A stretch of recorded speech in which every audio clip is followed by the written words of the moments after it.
네, 고유정 전 남편 살해 사건을 경찰이 부실하게 수사했다는 의혹 있었죠. 조금 전 진상조사 결과가 발표됐습니다.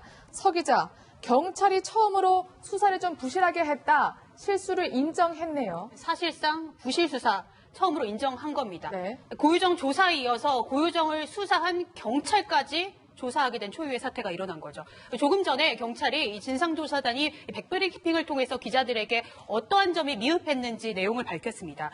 결과는 책임자 3명을 감찰 조사를 의뢰하기로 했는데요.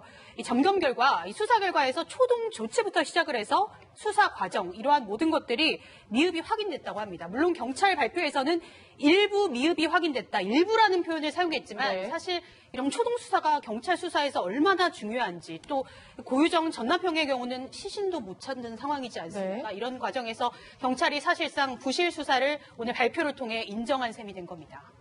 네, 특히 경찰이 이렇게 밝혔습니다. 고유정이 하는 거짓말에 대해서 휘둘렸다. 그래서 더 일찍 거짓말이라는 것을 캐치하지 못했다.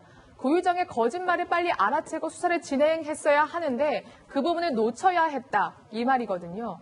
위원님, 네, 예. 경찰도 물론 실수를 알고 있다고 해도 이렇게 국민들 앞에서 우리가 고유정에게 휘둘렸습니다, 발표하는 건 정말 쉽지 않았을 것 같습니다. 그거는 이제 경찰 입장에서 이 고유정이 보낸 문자 때문에 초창기에 출동했던 경찰들이 판단하지 못했다, 일종의 변명이죠. 네. 근데 수사라는 건 그렇습니다. 결과적으로 모든 게 수사 이후의 결과로 드러나는 거기 때문에 서로 그 과정에서 경찰이 착각을 했다 하더라도 그 자체도 수사는 실수한 겁니다.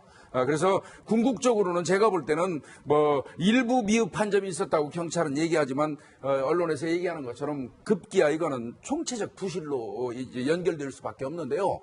다만 제가 이 얘기는 꼭 한번 드려야 될 것 같아요. 그 전에 이제 경찰도 네. 이 경찰 수사의 어떤 패턴, 이걸 좀 바꿔야 돼요. 예전에는 경찰이 수사를 하는 과정에서 경찰이 할 일은 오로지 범인 검거에만 네. 집중돼 있었어요. 범인만 검거하면 그 이후에 뭐 검찰에서 기소를 하거나 그 피해자의 피해 회복을 위한 어떤 다른 노력들, 이런 거는 무관하게 넘어갔었단 말이죠. 근데 그 결과 이번 그 고유정 사건 수사를 그 좀 어떻게 보면 총체적으로 미흡하게 한 결과가 피해자의 지금 그 유해를 전혀 찾지 못하는 어떤 그런 일이 네. 드러났지 않습니까? 그래서 이제는 범인을 검거하는 데만 주력하는 경찰 수사 이 시스템 패턴은 이제 확실하게 바꿔야 될 때가 됐다. 이를테면 그렇습니다. 절도범을 검거하는 데만 집중하면 안 돼요. 절도된 물건을 찾아주는 데 더 집중해야 되는 시기가 왔거든요. 네. 이것도 마찬가지거든요. 이제 그래서 이번 기회를 삼아서 경찰도 경찰 수사의 어떤 대전환을 꾀하는 계기로 네. 만들어야 될 겁니다. 근본적인 변화가 필요하다, 이러한 중요한 말씀까지 해주셨습니다. 그렇다면 경찰이 어떠한 고유정의 말에 휘둘렸을까, 저희가 한번 주목해 봤습니다. 사실 25일 날 고유정이 전 남편을 살해하는데요. 그리고 27일 날 실종 신고가 이루어집니다. 그래서 경찰이 고유정에게 연락을 했거든요. 그런데 고유정이 이렇게 대답을 합니다. 뻔뻔하게 25일 아침에 테마파크에서 만났고 펜션에 가서 식사하고 저녁 8시쯤에 헤어졌다. 사실 경찰은 그 말을 그대로 믿었고 이후에도 계속 고유정의 말을 그대로 믿었거든요. 네, 실종 신고가 들어온 상황이었기 때문에 경찰은 당시까지만 하더라도 이게 범죄다라고는 생각하지 않았던 것 같습니다. 그래서 이제 고유정에게 물어보고 언제 헤어졌느냐라는 질문을 했고 그냥 8시쯤 헤어졌다라고 했고 그 이야기만 한 것이 아니라 또 고유정이 본인의 어떤 이런 알리바이를 만들기 위해서 남편이 성폭행을 시도했다가 실패하자 도망갔다라는 식으로 이야기를 하면서 그 문자 메시지까지 남편의 휴대폰으로 주고받은 겁니다. 그래서 이제 경찰로서는 오히려 고유정이 피해자다라고 생각할 수밖에 없었다라는 것인데 일반적으로는 이런 정도라고 하면은 이 정도에 대한 실수는 어쩔 수 없었겠다라는 생각이 듭니다. 네. 그러나 이번에 감찰 결과에서 문제를 삼는 것은 압수수색 과정에서 졸피된 약봉지 네. 이 부분을 발견하지 못했다라는 겁니다. 체포하는 과정에서 고유정 주거지를 압수수색한다라고 한다면 굉장히 중요한 어떤 이 졸피뎀을 처방받았다라고 하는 이 사진은 굉장히 중요한 증거가 될 수 있는데도 불구하고 고유정을 긴급 체포한 상태에서도 이것을 발견하지 못해가지고 결국에는 현 남편이 고유정의 파우치에서 이것을 발견해가지고 제출했다라고 하는 것은 네. 이 경찰로서도 왜 압수수색에 철저하지 못했느냐라는 이런 비판에는 어쩔 수 없는 것 같습니다. 네.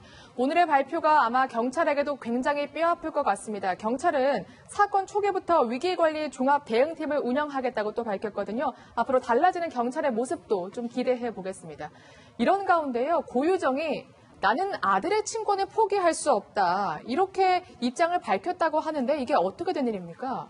예, 그 피해자의 유가족이 친권 네. 상실 선고 및 미성년 후견인 선임을 청구하는 소송을 제기했는데요. 네. 이 사건은 이제 부모가 친권을 남용해서 자녀의 복리를 해칠 우려가 매우 큰 경우에 네. 부모의 친권을 상실시키고 이제 본인들 유가족을 후견인으로 선임을 해달라는 그런 소송입니다.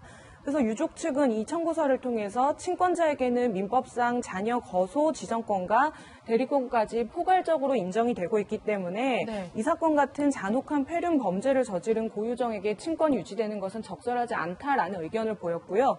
이에 대해서 고유정은 우선 청구인의 청구를 기각해달라라는 청구 하나, 그리고 심판 비용을 청구인에게 부담시켜달라라는 청구 두 가지를 적시한 이후에 추가적인 답변은 나중에 제출하겠다는 의사를 표시했습니다. 그런데 이 답변서 같은 경우는 흔히 이제 말하는 형식적인 답변서라고 해서 네. 우선은 친권을 유지하고 싶다라는 의사 자체만 밝힌 것이고요. 이후에 본인의 친권 왜 유지를 해야 되는지 부분은 추후에 입장을 밝히겠다라고 한 상황입니다. 네, 아무리 고유정의 생각을 제가 알 수 없습니다만 이해가 되지 않는데, 전 남편이 고유정의 친권을 박탈해달라 이렇게 청구를 하니까 고유정이 거절을 했습니다. 무려 살인 혐의를 받고 있는데요. 그것도 아이의 아버지를요. 사실 지금 고유정이 낸 의견을 하나 보니까 아이도 외할머니, 외가 쪽을 좀 더 좋아한다, 이런 의견이 있거든요. 그럼 이거 어떻게 되는 건가요? 이제 이 아이의 친권 행사, 양육권이나 이런 것들은 아이가 어떤 환경에서 자라는 것이 아이에게 가장 좋은지 이것을 판단할 수밖에 없습니다.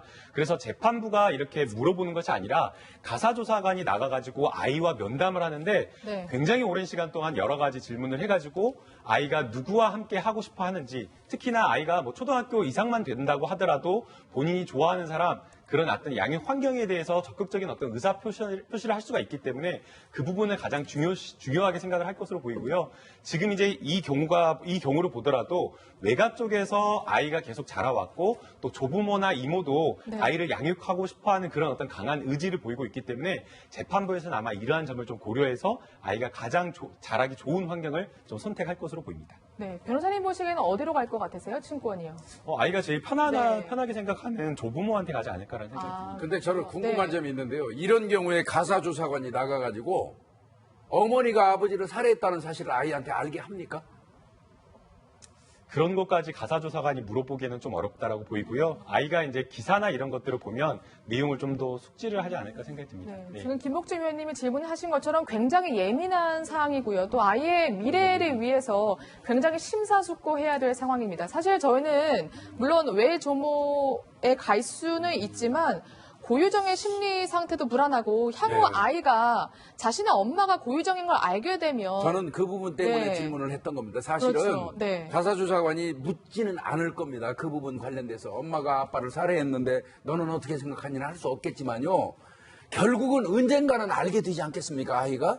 그런 부분을 많이 이제 착안해야 되지 않느냐, 이제 그런 의도로 좀 여쭤봅니다. 네, 맞습니다. 네, 모쪼록 아이의 미래를 위해서 재판부가 잘 판단해 주시리라 믿습니다. 일단 고유정 사건도 다음 주에 재판이 시작되는 만큼 다시 한번 계속해서 지켜보도록 하겠습니다.